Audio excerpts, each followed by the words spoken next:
Sascha from the University of Illinois, and he's going to be speaking to us today about mechanical energy in tissues and its connections to cell geometry and statistics. Thank you very much, and I thank the organizers for having me at this really great conference.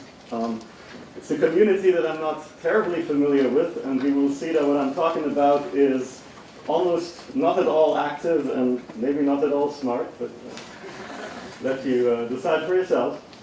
This is work that I've done largely and it's work done largely by actually my grad student Sang Kim, who's in the audience, and concerns essentially a set of tools to analyze structures.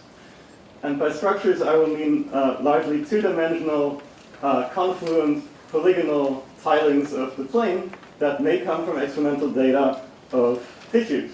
Data that we get from the work of other groups. Here is some developmental pictures from the epithelium of the Drosophila wing from Suzanne Eaton's group, for instance. And this is active to the extent that you get morphogenetic development and changes in structure over time. Or data that we analyze ourselves, that we take ourselves in our lab. If it's simple enough to do so, this is a cucumber epidermis pattern. So again, it's a two-dimensional polygonal pattern. You can analyze things like the numbers of neighbors of these cells. And I will try to relate such structural information to the type of model that was briefly mentioned by both Josef and Silke in the previous talks. And like everybody else, I will refer to Max for more details about these models because I don't have the time.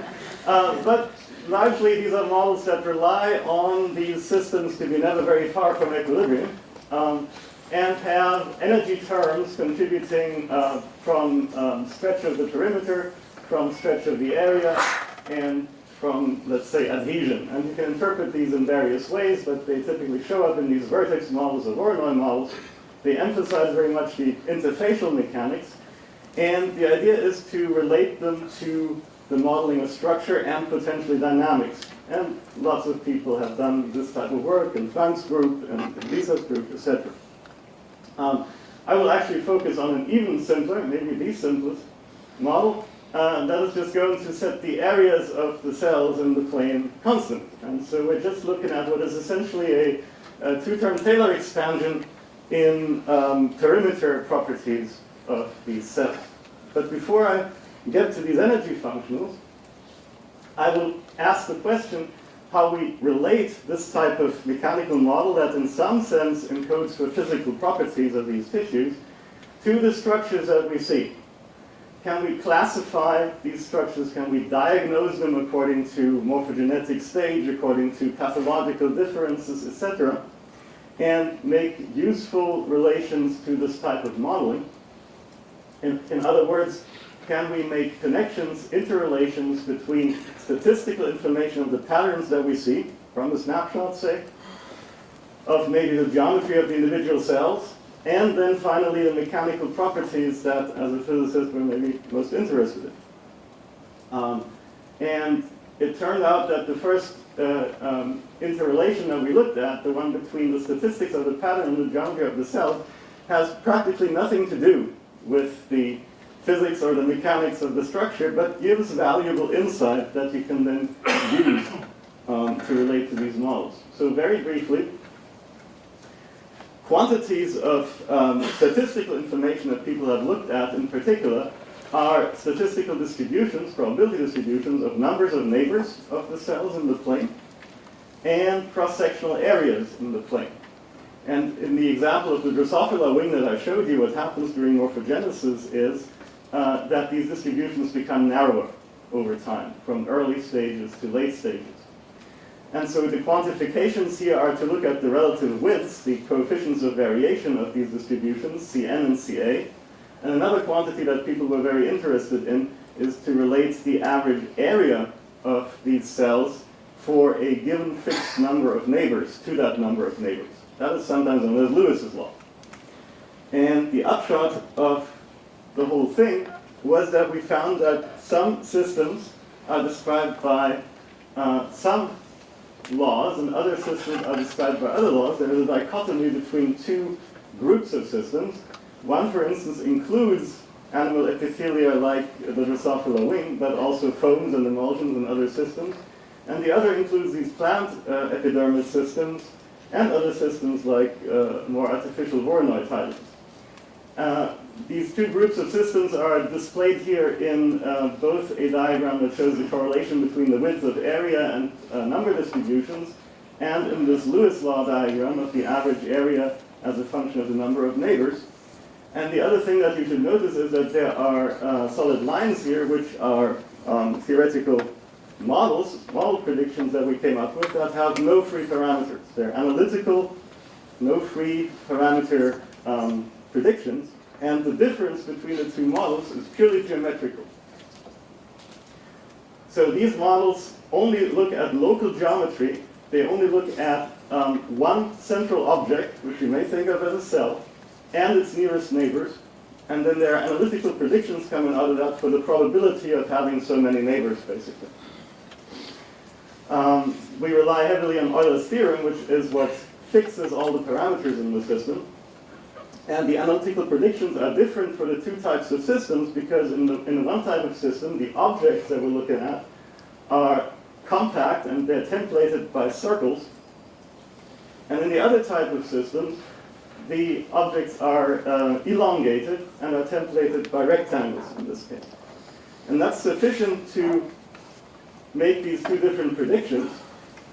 And that is appropriate in a sense, because if you look at the cells in the Drosophila wing, they're isotropic, or very approximately at least, they're isotropic and templated well by these circles, whereas the cells in the cucumber epidermis are strongly eccentric. They're anisotropic, they have to be templated by something else.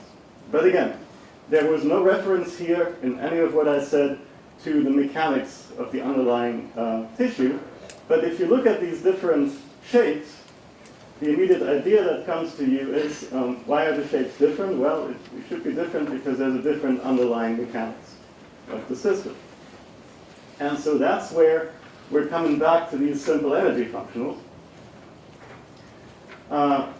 This again is what I would interpret as a Taylor expansion in properties of the perimeter of the cell. So every cell I has a perimeter length, and it has a stretch energy and elasticity term that relates to an equilibrium perimeter that it wants to have. You can choose that to some extent, because choosing this, say, as the equivalent circular perimeter or something else merely scales the entire theory. And then there's this linear term that's proportional to the sum of the lengths of edges that neighboring cells share, and that you can interpret as an adhesion energy. So there's one parameter here, gamma, that tells you about the relative strength of the two terms. The larger gamma is, the more important is adhesion relative to elasticity. Okay? And the formalism that we employed then was to minimize this energy functional in surface evolver under periodic boundary conditions for a large number of samples of tilings given a parameter gamma. And what you see here is not a dynamical simulation in time, but it is an energy minimization within the program, right? So we're approaching a ground state, and the T1 transitions that Josef, for instance, talked about are important to reach this type of ground state. So what do we get as results? This simulation allows us, of course, to analyze the statistics of the structure and the geometry of the individual cells, but it also now allows us explicit access to measures of the mechanical state of the system. And in particular, we can assess something like an effective tension of the entire sample. And what we focused on here was an effective tension that you get directly from taking derivatives of the energy functional with respect to the length of individual edges. And then you average over all edges of the sample. And in fact, you average over the logs, because there's a great deal of variation throughout the sample. And then you get the following relations between statistics, geometry, and mechanics. So as I vary gamma, as I increase the adhesion, the width of the neighbor distribution goes up in a characteristic way. And this here is where the cucumber experiments that we did are located, and there should actually be an arrow bar around this, but this projector doesn't show it. So there's a relatively narrow arrow bar around this horizontal line, but this is where the experiments lie. Likewise, as you change gamma in the model, you get an increased average eccentricity of the individual cells. So that's that elongation of the cells that goes up as gamma goes up. And this is where the experiments lie. In fact, at the same gamma value, which they should be, because that is the correlation that we already found as established. Now here is what this effective tangent parameter, which is a decadic logarithm, does as a function of gamma. So this tangent just drops out dramatically, and this is our numerical zero. We don't trust anything that's lower than that to be significantly different from zero. And you see it drops to zero at once again exactly this parameter gamma that also corresponds to our experimental epidermal system. One might speculate that this tissue, this cucumber tissue, appears poised at this point of transition from tense to essentially completely floppy, which you might call a loss of rigidity transition if you're Max, or which you might call a degenerate ground state here if you're Frank. One might speculate that this is advantageous for a tissue like the cucumber because it should be able to sustain a lot of stress, say under osmotic pressure, but it doesn't probably want to always be this tense, but rather be close to this transition point of floppiness and be able to adapt quickly over decades of tension when required to do so. So this was just a very brief overview over the story that has developed a connection between statistics and geometry and mechanics over time. We have seen that the relations between statistics and geometry are geometric in nature. Purely local models capture that, including this correlation between the area of the cells and the number of neighbors, which is known as Lewis' law in certain communities.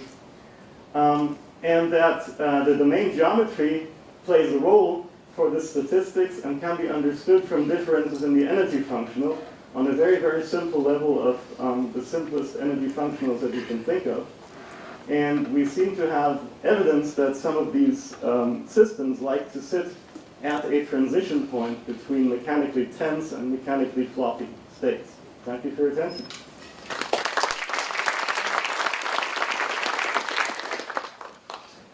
Question in the back. Can you yell? Sure. And so actually, that's really interesting. In cartilage, we see a similar positioning of the tissue collagen concentration right at the rigidity percolation transition. And there, it's used to tune the mechanical properties by orders of magnitude. Does the cucumber modulus change as you go across the tissue?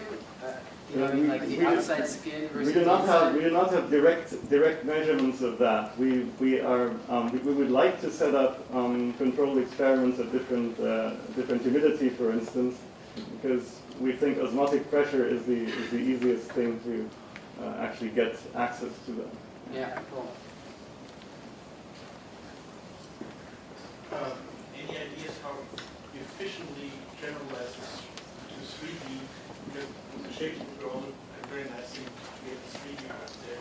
Yes, we've done some limited surface evolver simulations in 3D in a different system.